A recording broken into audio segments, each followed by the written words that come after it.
Sermon 168 de saint Augustin. La foi due à la grâce suite. En voici une preuve encore plus frappante. Admettons que vous avez reçu parce que vous aviez la foi. Mais ceux qui, comme Saül, ne croyaient pas encore.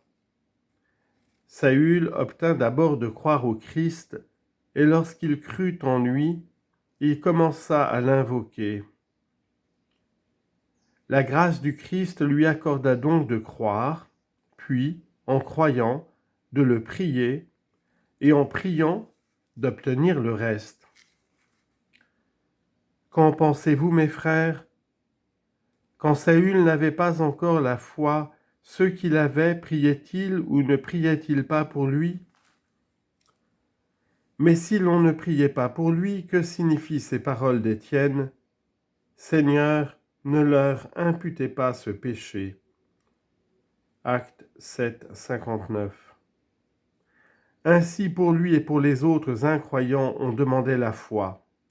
Ils ne l'avaient pas encore, et ils l'obtenaient grâce aux prières des fidèles, et ils n'avaient rien encore à offrir à Dieu, avant d'avoir obtenu miséricorde pour être fidèles.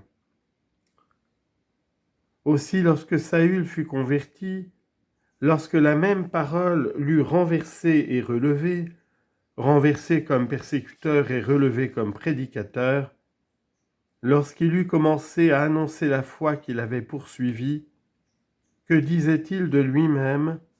« J'étais inconnu de visage aux églises de Judée qui étaient unies au Christ. Seulement elles entendaient dire, celui qui nous persécutait il y a quelque temps annonce maintenant la foi qui s'efforçait alors de détruire, et elles bénissaient Dieu à mon sujet. » Galates, chapitre 1, versets 22 à 24.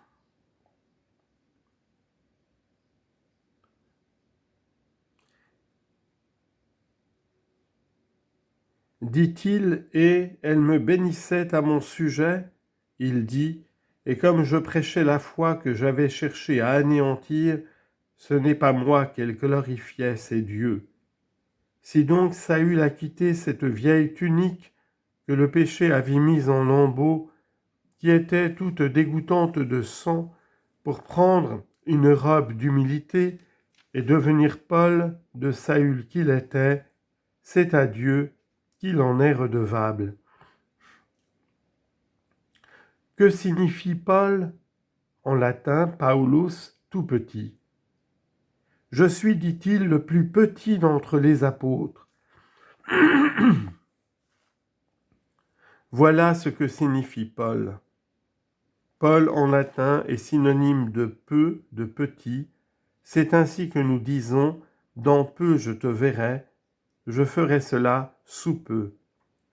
Post Paulum, Paulo post. Pourquoi Paul a-t-il donc pris ce nom?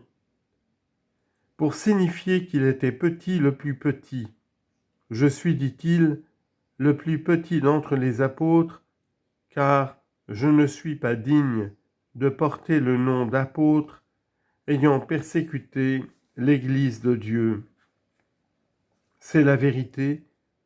Dieu devait te condamner et il t'a donné de quoi mériter la couronne. De qui as-tu reçu de quoi mériter la couronne? Voulez-vous le savoir?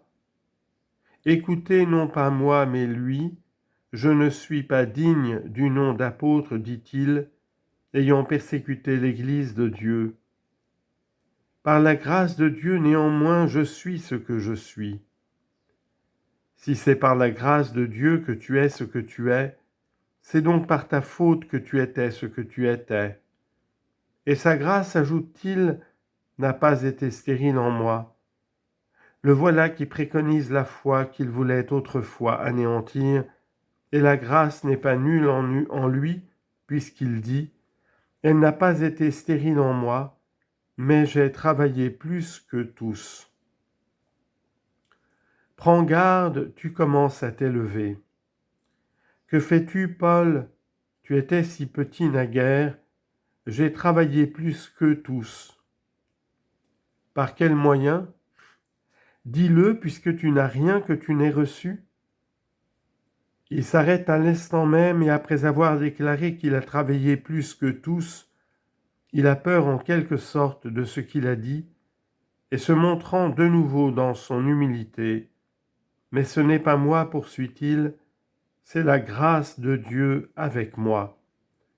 1 Corinthiens, chapitre 15, versets 9 et 10. Ainsi donc, mes frères, pour mieux connaître encore que la foi même nous vient du Seigneur notre Dieu, priez pour ceux qui ne l'ont pas encore. Quelqu'un d'entre vous a-t-il un ami qui n'ait pas la foi? Je l'engage à prier pour lui. Mais est-il besoin que je l'y engage? Le mari est chrétien, l'épouse ne l'est pas, et il ne prierait pas pour obtenir la foi à son épouse. C'est l'épouse qui est chrétienne et le mari qui ne l'est pas. Et cette femme pieuse ne prierait pas pour obtenir la foi à son mari. Or, quand on prie pour cela, que fait-on? Ne conjure-t-on pas Dieu de donner la foi? La foi est ainsi un don de Dieu. Que nul donc ne s'élève, que nul ne se vante de s'être donné quoi que ce soit. Celui qui se glorifie doit se glorifier dans le Seigneur. Première épître aux Corinthiens, chapitre 1, verset 31.